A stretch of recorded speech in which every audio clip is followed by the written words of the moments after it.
sekalian. Lepaskan dia! Masa aksi! Dia mau membayarku Tidak tetap! Orang-orang yang terima uang banyak ini jual kebun lah.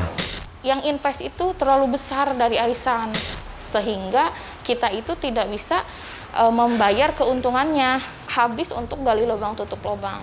Menyasar para korban yang tergiur dengan keuntungan cepat. Mereka yang rugi biasanya adalah member ataupun anggota yang baru bergabung.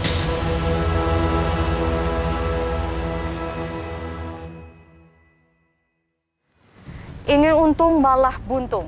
Ratusan orang di Kabupaten Bogor, Jawa Barat menjadi korban investasi bodong.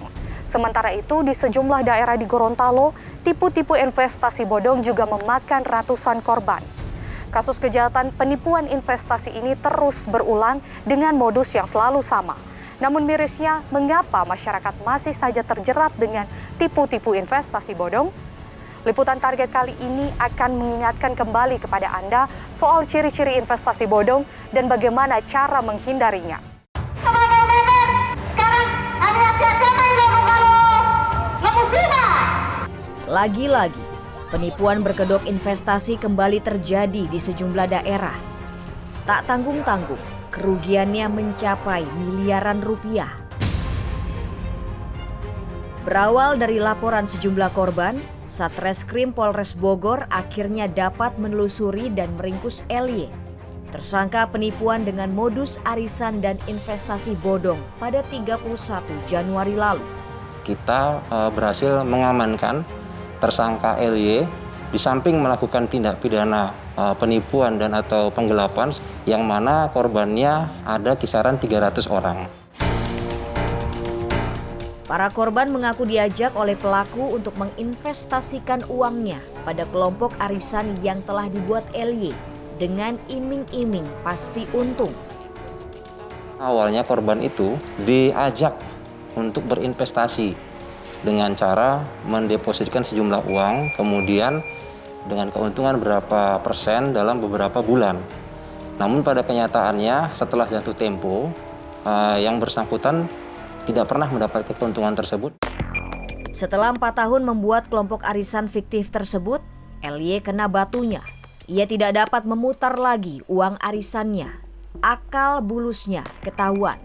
Akibat ulahnya, para korban menderita kerugian hingga 5 miliar rupiah. 2018 saya menghimpun arisan, tahun 2021 baru tahun kemarin perputaran kita itu mengalami kemacetan, sehingga kita itu tidak bisa membayar keuntungannya. Keseluruhan uang nasabah itu digunakan untuk kepentingan pribadi dan juga untuk ibaratnya menutup tunggakan-tunggakan dari nasabah lain. Kebanyakan korban arisan dan investasi fiktif yang dijalankan LY merupakan warga desa yang jauh dari sumber informasi mengenai seluk-beluk investasi. Baru-baru ini tim Target mendatangi salah satu desa yang warganya banyak menjadi korban arisan dan investasi fiktif tersebut. Di desa Pamijahan ini pula tersangka tinggal. Saya sedang dalam perjalanan menuju ke rumah salah satu korban investasi bodong di Kabupaten Bogor. Korban ini merugi lebih dari 50 juta rupiah. Bagaimana ceritanya? Ikuti perjalanan saya. Inilah Sinta, guru salah satu taman kanak-kanak di Kecamatan Pamijahan, Kabupaten Bogor, yang menjadi salah satu korban arisan dan investasi bodong. Ia masih belum bisa menyembunyikan rasa penyesalannya. Ia juga tak menyangka bakal tertipu oleh orang yang telah dikenalnya.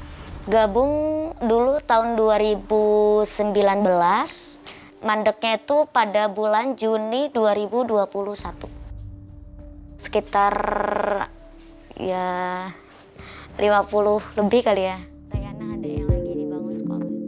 Di masa-masa awal bergabung dengan kelompok arisan bentukan LY, Sinta sempat mendapat untung. Tapi jika dihitung-hitung, keuntungannya tak sebanding dengan modal yang ia keluarkan. Kira-kira ada 10. Intinya lebih banyak yang ditaruh.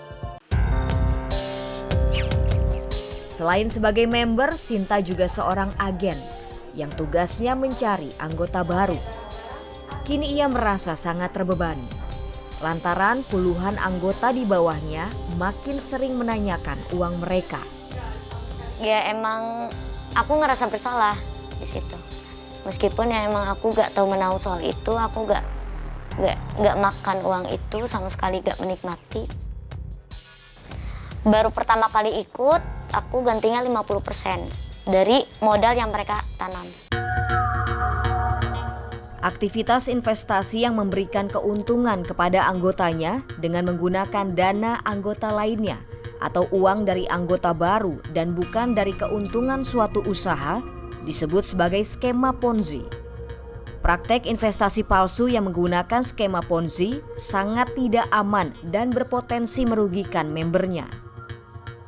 Dia membayar member-member yang lama dengan merekrut member yang baru. Sementara produk investasinya sendiri sebenarnya tidak ada atau hanya dijadikan sebagai kedok. Dan disinilah bahayanya investasi Ponzi. Makanya kalau ada penawaran investasi Ponzi, mereka yang rugi biasanya adalah member ataupun anggota yang baru bergabung. Kasus penipuan berkedok investasi semakin mengkhawatirkan. Dari akhir tahun lalu hingga awal tahun 2022 ini, secara berturut-turut kasus investasi palsu ini terus bermunculan di berbagai daerah. Di antaranya di Surabaya dan Lamongan, Jawa Timur, lalu di Tasikmalaya, Jawa Barat, hingga kasus penipuan berkedok investasi forex di Gorontalo. Rata-rata, korban penipuan investasi palsu ini mencapai ratusan orang. Meski terus berulang, kenapa masyarakat mudah tertipu? Daripada kita tanam milu, tunggu 5 bulan, tunggu 6 bulan, lebih ini. Ini kan 4 bulan, modal 10 juta, 4 bulan sudah kembali.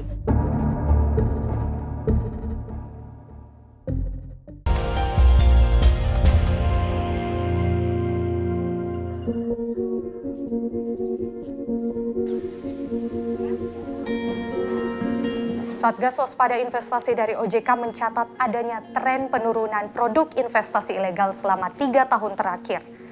Pada tahun 2021, SWI mencatat setidaknya ada 98 produk investasi ilegal yang telah diblokir. Tren penurunan ini menurut SWI karena tingkat literasi keuangan masyarakat telah lebih baik dari tahun sebelumnya. Benarkah begitu? Kegiatan-kegiatan investasi ilegal ini memang kita secara rutin melakukan penghentian ya. Jadi paling banyak itu dulu di 2019 sebelum pandemi tentunya. Dan menurun terus. Faktanya, akhir-akhir ini kasus penipuan berkedok investasi kembali marak. Jumlah korbannya pun tak bisa dibilang sedikit. Padahal, modus penipuan berkedok investasi bodong yang kerap menghantui masyarakat dari waktu ke waktu selalu sama. Ini bukti bahwa masyarakat sampai saat ini masih rentan menjadi korban penipuan investasi abal-abal. Tertarik janji pengembalian hasil yang tinggi tanpa diimbangi kecermatan saat berinvestasi. Literasi di masyarakat kita yang relatif rendah soal literasi keuangan. Ya, literasi keuangan ini tidak hanya didefinisikan bisa membuka tabungan baru atau rekening baru di perbankan atau paham produk tabungan, tapi lebih luas daripada itu, termasuk memahami penawaran-penawaran investasi. Masyarakat kita masih mudah tergiur dengan imbal hasil tinggi tadi.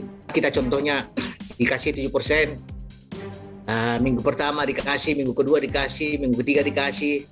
Kemudian karena dikasih, kita kan ajak teman-teman kita, wow saya dapat loh. Terus kita top up lagi. Seperti pada kasus penipuan dengan modus arisan di Kabupaten Bogor. Para korban tergiur ajakan untuk ikut arisan sekaligus berinvestasi yang keuntungannya dijamin berlipat.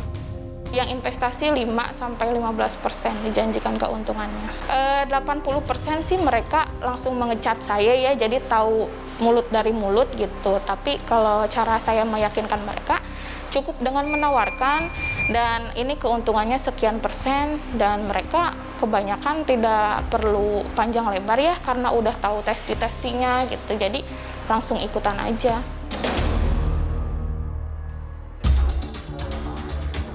Pada tipu-tipu investasi yang menerapkan skema Ponzi lainnya, member yang mendaftar lebih awal akan mendapat keuntungan. Tapi lama-kelamaan, member sesudahnya tinggal gigit jari. Investasi palsu seperti ini sangat bergantung pada perekrutan anggota baru.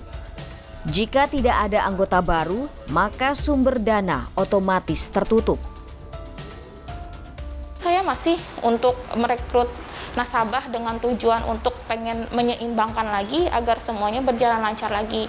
Tapi kan ternyata COVID ini membuat orang-orang ke tanggal 18-nya banyak sekali yang gagal bayar. Uang itu ada di perputaran itu habis untuk gali lubang tutup lubang. Investasi bodong banyak makan korban. Akibat iming-iming untung besar dengan modal kecil, banyak warga Gorontalo dan sekitarnya tertipu hingga rela menjual asetnya demi mengikuti investasi yang berkedok jual beli valuta asing alias forex. Di Desa Karangetang, Kecamatan Dengilo, hampir seluruh warganya menjadi korban. Masyarakat saya itu 90% itu petani. Cara bagaimana mereka bisa berinvestasi yang tentunya menggadaikan sertifikat rumah, bahkan menjual lahan, dan ada yang menjual ternak sapi.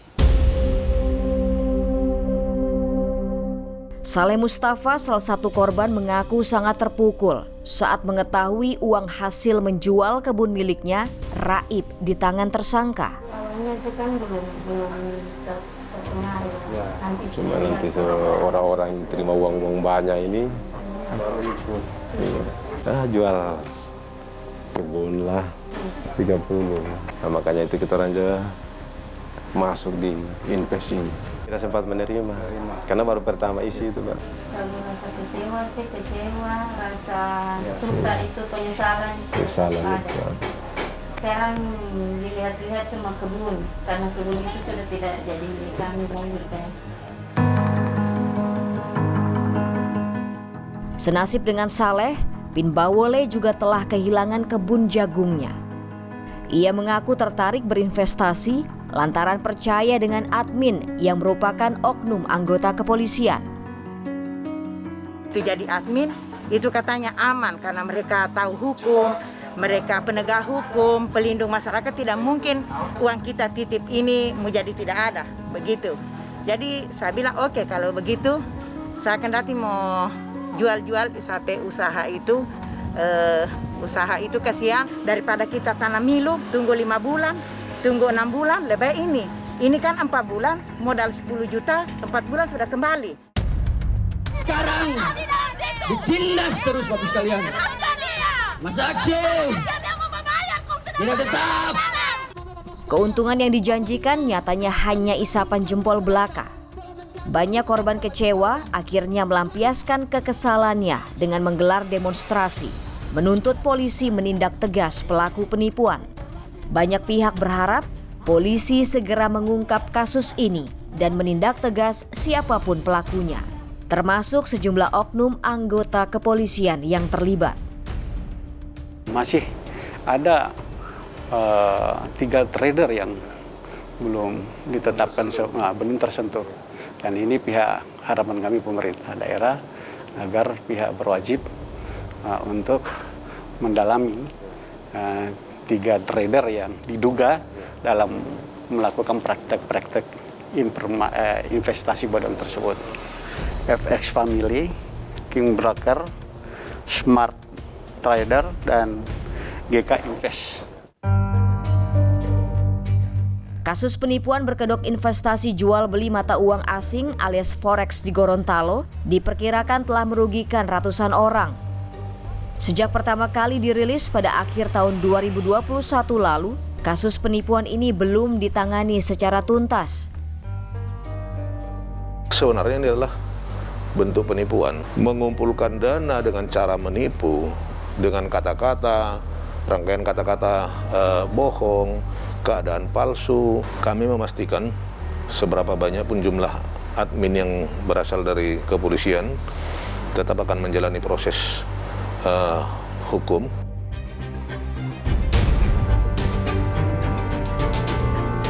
Banyaknya jumlah warga yang terjerat dalam kasus penipuan ini lantaran para tersangka memanfaatkan kedekatan dengan calon korbannya.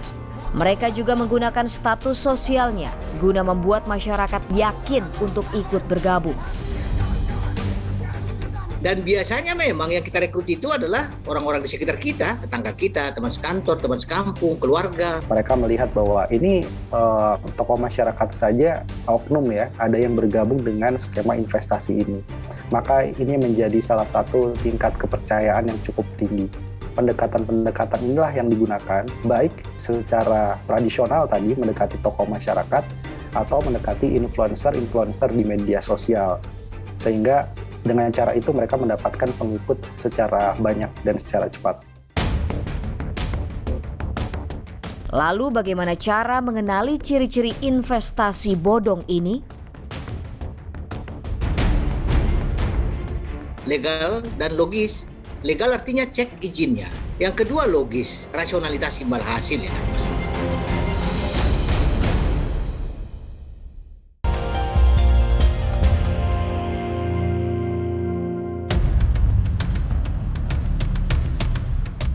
Dari beberapa kasus investasi bodong, sebagian besar tersangkanya telah diproses secara hukum dan dijerat dengan pasal 378 tentang penipuan.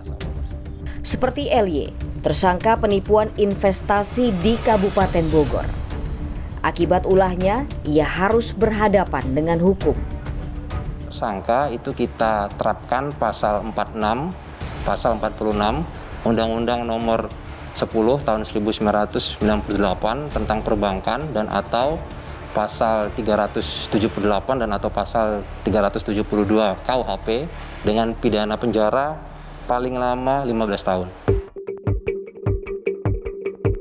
Kasus penipuan berkedok investasi palsu yang kerap berulang dan selalu mengakibatkan jatuh banyak korban menunjukkan bahwa bisnis haram ini mudah mencuri hati masyarakat, baik di perkotaan maupun pedesaan.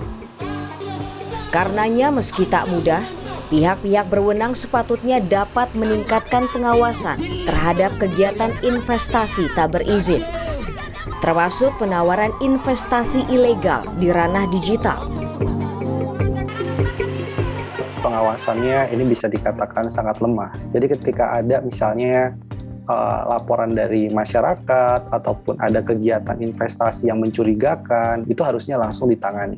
Sebenarnya kan kita bisa telusuri di daerah-daerah, ada nggak penawaran investasi-investasi yang masyarakat di sana sedang digandrungi gitu ya, dicari tahu apakah ini investasi yang legitimate ya atau legit, ataukah ini adalah investasi yang bodong.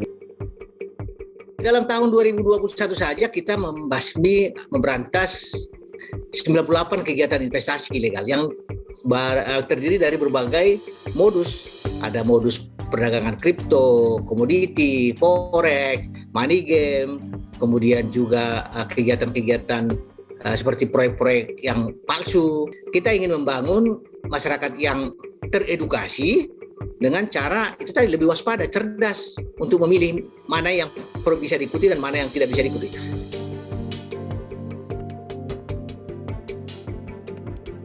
Saya pernah berinvestasi, saya buka deposito lewat lembaga keuangan yang resmi. Sejauh ini sih saya belum pernah berinvestasi. Kalau lebih aman itu kayaknya emas deh. Lalu kalau emang mau investasi ke saham, bisa dipastiin, bisa diriset dulu apakah saham tersebut terdaftar di OJK atau tidak. Maka agar tak mudah tertipu oleh praktek penipuan berkedok investasi palsu ini, sepatutnya masyarakat mengetahui dan mewaspadai beberapa ciri penawaran investasi yang menjalankan skema Ponzi. Di antaranya, pelaku biasanya menjanjikan keuntungan yang besar dalam waktu singkat. Ada jaminan investasi tanpa risiko. Dan yang pasti, investasi jenis ini biasanya ilegal. Kalaupun ada izin, prakteknya tidak sesuai perizinan. Penawaran investasi dengan iming-iming imbal hasil tinggi tentunya, yang tidak rasional. Ini yang perlu kita antisipasi, seperti arisan online, terus proyek alat kesehatan, dan kegiatan-kegiatan kripto lainnya yang memang menjanjikan keuntungan tidak wajar. Bagi Anda yang ingin berinvestasi, sepatutnya lebih berhati-hati dan teliti dalam memilih jenis investasi. Jangan sembarangan menerima tawaran investasi meski iming-imingnya menggiurkan. Investasi yang aman, investasi yang punya legalitas, punya badan hukum yang jelas, kemudian yang kedua punya track record yang cukup baik, artinya tidak memiliki sengketa dengan investor ataupun dengan nasabah sebelumnya. Yang ketiga adalah produk yang dijual adalah produk yang betul-betul produk yang menghasilkan keuntungan secara wajar. Mulai saat ini jangan lengah. Sebelum memutuskan berinvestasi, lagi-lagi cek kembali instrumen investasi aman yang Anda pilih. Anda bisa melakukannya melalui platform aplikasi Awas dari OJK. Ya, kita di Satgas Waspada Investasi itu punya aplikasi namanya Awas untuk meng-crawling semua data-data penawaran-penawaran investasi yang ada di media sosial, di internet, dan di berbagai sumber lainnya. Dan jika Anda mengetahui ada praktek investasi yang mencurigakan, segera laporkan pada Satgas Waspada Investasi agar pelaku berkedok investasi bodong bisa segera ditindak. Untuk menerima laporan dari masyarakat melalui email waspadainvestasi@ojk.go.id, dan apabila memang ilegal, kami akan hentikan kegiatannya, kami umumkan ke masyarakat, kami blokir situs web aplikasinya, dan kami sampaikan laporan informasi kepada kepolisian. Dan juga kalau masyarakat sudah merasa dirugikan oleh suatu investasi ilegal, kami mendorong masyarakat untuk lapor ke polisi untuk dilakukan proses hukum. Kita harus selalu ingat, jika ada penawaran investasi dengan iming-iming keuntungan berlipat ganda, apalagi dalam waktu yang singkat, bisa dipastikan investasi tersebut adalah bodong. Sekali lagi, jangan mudah percaya dan tertipu dengan janji manis yang tak masuk akal.